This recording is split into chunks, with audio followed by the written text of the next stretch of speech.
Dear students of English literature, today we are going to study The Merchant of Venice, Act 1, Scene 3rd. The Merchant of Venice, that is composed by William Shakespeare.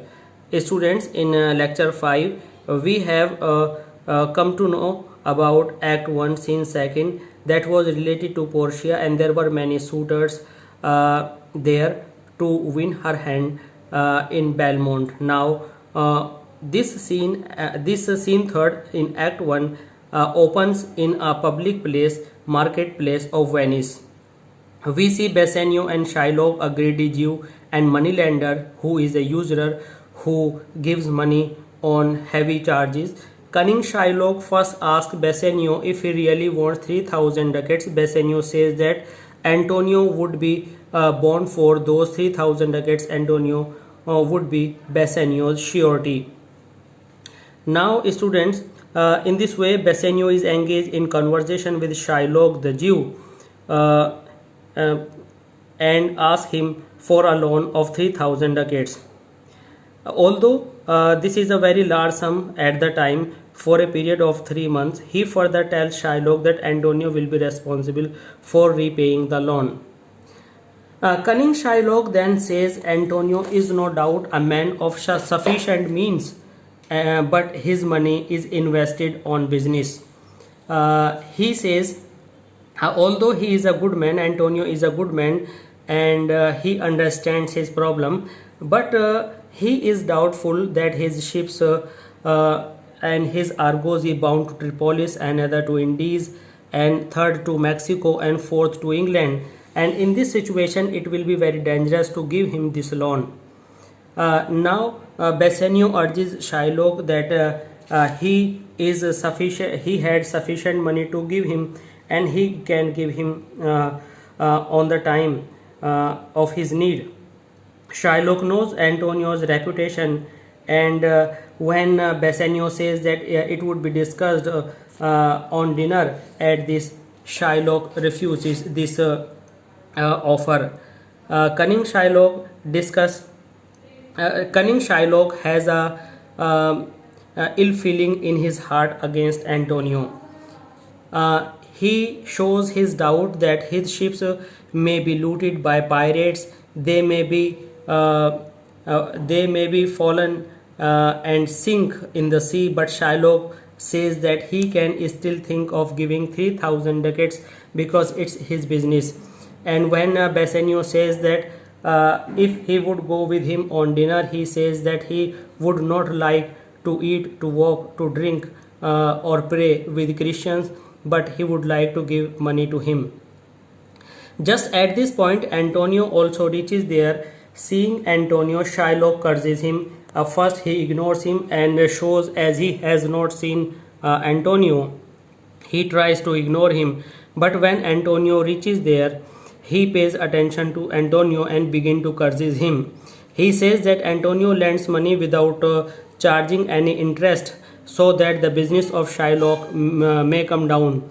So he brings down the rate of interest and inflicts a great loss on money lenders like Shylock. Shylock says himself, if someday he could catch this Antonio on the wrong foot, he would satisfy his desire for revenge on him. The mean to say, students, is that Shylock has an ill will in his heart against Antonio, and he was searching a chance to take a revenge on Antonio. So this chance seemed to him a very remarkable chance, so he wanted to catch this opportunity, but he was showing that he was not interested in giving him the money.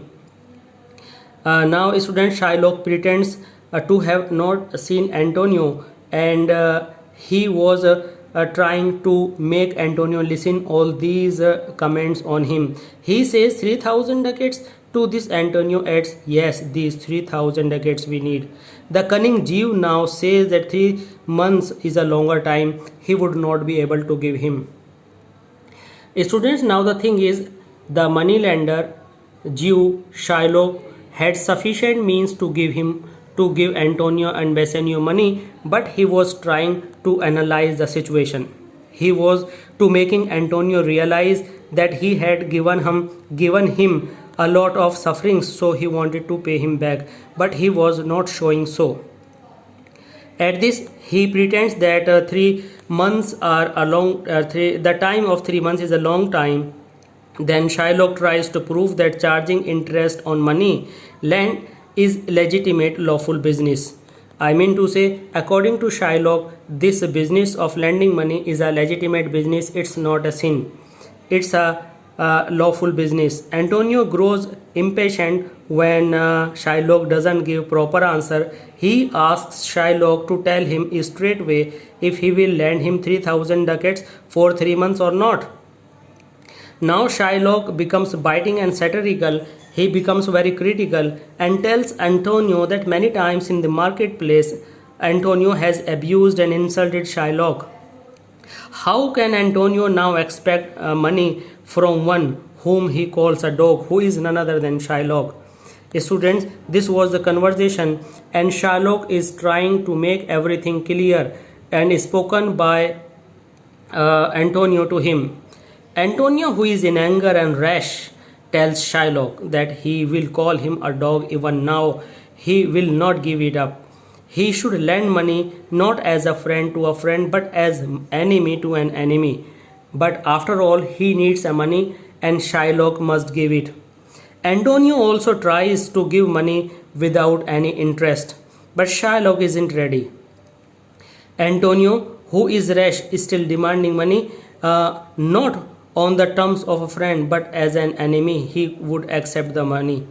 Antonio further tells Shylock that if Antonio fails to repay him at the right time, he will get a chance of enforcing Antonio to pay a heavy penalty. He had this thing in his heart. Students, now Antonio is trying to compel Shylock that he should give money without interest. At this, Shylock says that Antonio should just write a bond, and just by the way of this he would be able to give money. At this time, Antonio thinks that Shylock is not serious and he is trying to fulfill the desire of Antonio, and he is not demanding any charge on this money. That's why Shylock is ready to give him. It was the mistake of Antonio. You know, students, Shylock had a great grudge or ill will against Antonio in his heart. In this way, Antonio becomes ready to sign that bond. He says that Antonio should just write a bond, and just by the way of joke, he should write in it that Antonio would give a pound of his flesh as penalty if he fails to pay him at right time. Shylock himself will choose from which part of Antonio's body this flesh will be taken. Antonio agrees to it. Students, these lines are very important as there will be a question based on these lines. Antonio didn't take it seriously. Antonio was thinking that it was in joke, and Shylock is not imposing any charge, any higher interest on it, and he gets ready.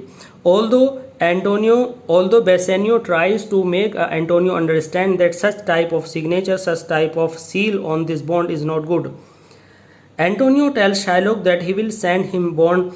Shylock leaves them. Antonio assures Bassanio that his ships would return a month earlier than the date of the payment, but Antonio insists that he should not seal or sign on such a bond. But Antonio